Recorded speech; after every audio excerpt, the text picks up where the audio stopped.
Na entrevista do dia com Maria Lídia Flandre, o impacto da desistência de Joaquim Barbosa na corrida eleitoral. E quem analisa é o cientista político Rogério Schmidt, professor da Escola do Parlamento da Câmara Municipal de São Paulo. Obrigada, professor, por estar conosco. Bom, já dá para avaliar qual candidato desses que já se credenciaram poderá ser o principal beneficiário da desistência de Joaquim Barbosa? Por enquanto a gente pode especular a respeito, né? Porque, a rigor, só quando sair uma nova pesquisa, né, que pode medir isso matematicamente. Mas nessa especulação...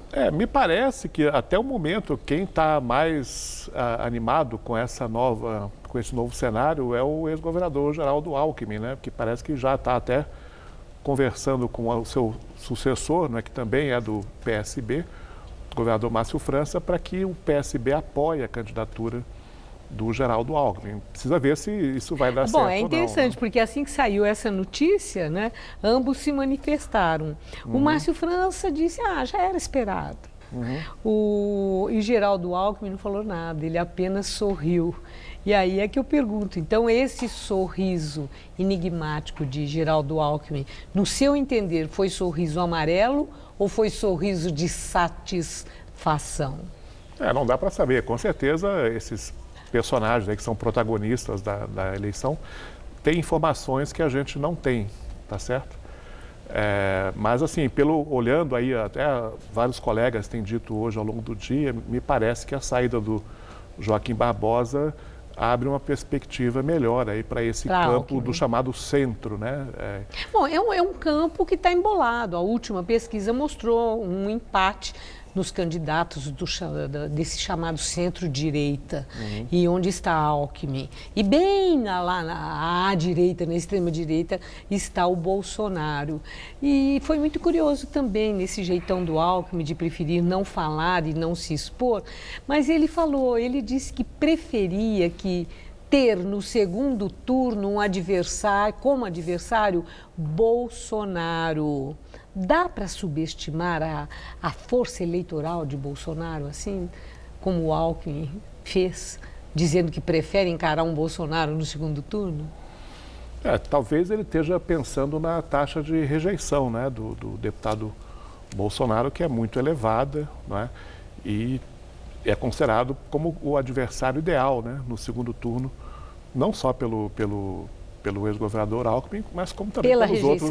Pela rejeição? Por conta da rejeição, não é? Agora, nós ainda estamos muito distantes da eleição, né? A gente não sabe quantos candidatos vão buscar o voto aí desse campo do centro, a gente não sabe ainda quantos candidatos vão buscar o voto do campo da esquerda, né? A direita, o Bolsonaro, aparentemente, a jogar pela última pesquisa da Datafolha, já bateu no teto, né? A intenção de voto dele não muda, né, quando o Lula é retirado das simulações de intenção de voto, né? Então, é uma disputa que está começando ainda a ficar mais clara, mas ainda tem muitas incógnitas, né? Bom, é como o senhor está dizendo, de fato, esse é um momento, assim, parece que tem uma nebulosa muito grande que dificulta uma análise mais objetiva, tem muita especulação, mas está muito clara a movimentação para a costura de alianças, né? Isso é evidente em todos os partidos, se observa isso. E está parecendo que o MDB é assim, uma espécie de objeto de desejo muito polêmico. Haja vista no próprio PSDB a interlocução que já houve com Michel Temer de lideranças, Fernando Henrique, ele recebeu Samuel Moreira, Arnaldo Jardim e próprio Alckmin, conversas por telefone, etc. Mas a questão é bom para Alckmin a aliança com o MDB ou é uma aliança que pode comprometer a candidatura dele, considerando as grandes lideranças do MDB tão envolvidas em denúncias de corrupção? O próprio presidente da República. Veja, qualquer aliança, né, Maria Lídia, sempre terá um ônus e um bônus, né? Quer dizer, uma aliança com o MDB sempre foi a noiva dos sonhos, né, de todos os partidos nas eleições presidenciais, por causa especialmente do tempo de televisão que uma aliança com o PMDB proporciona, né? Nessa eleição, vale lembrar, por conta do financiamento público das campanhas, o MDB será também o partido que receberá a maior fatia do fundo, aquele fundo de financiamento eleitoral, não é? Então, veja, é uma aliança que pode gerar um tempo de televisão absurdo, um caixa de campanha absurdo, né? A questão é se isso compensa ou não. Pode ser rentável, mas ao mesmo tempo pode trazer um ônus pesado. É verdade. Bom, a questão do PT. As principais lideranças do PT, dirigentes do PT, têm reiterado que apoiam incondicionalmente o ex-presidente Lula e que a candidatura dele ele continua o candidato do PT. E não há hipótese de aceitar plano B. É o que eu tenho ouvido aqui nas entrevistas. Agora, isso é bom para candidaturas do PT, Brasil afora? Essa obstinação no PT de não se abrir para uma possibilidade de alianças e de um nome alternativo ao de Lula, se de fato, ao final, ele não puder ser candidato?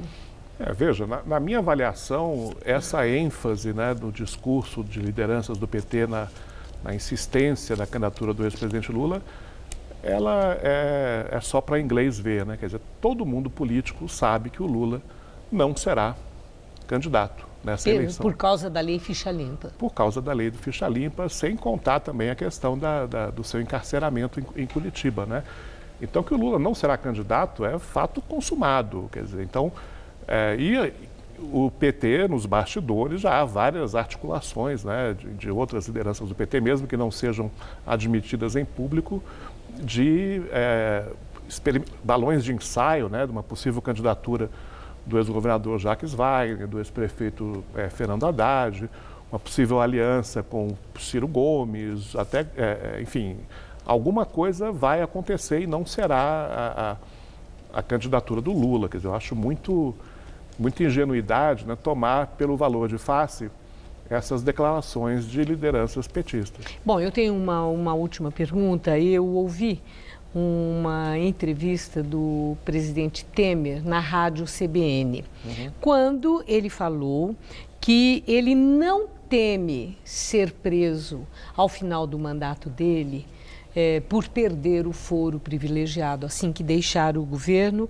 e ele disse que isso seria até uma indignidade. E Temer disse mais.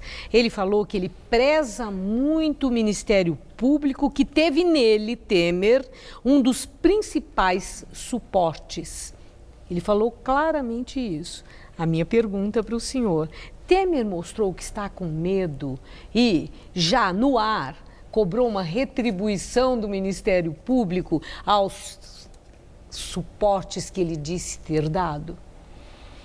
Veja, o presidente Temer, ele é conhecido por não blefar, não é? Há um ano atrás, né, em maio do ano passado, quando vazou o áudio lá do Joesley Batista, né, que imediatamente se gerou um clima de que o presidente vai renunciar, acabou o governo, né, ele veio a público e disse: não renunciarei, né, um discurso até bastante repetido, né? E, de fato, ele sustentou a sua promessa, né? Então, se ele afirma agora que ele está tranquilo, que não teme, né, o que pode acontecer a partir do momento em que sair da presidência, me parece que ele deve acreditar que possui elementos para que justifiquem, né, essa credibilidade, essa tranquilidade, baseado no retrospecto aí, até recente, né, do seu comportamento em crises até piores do que essa.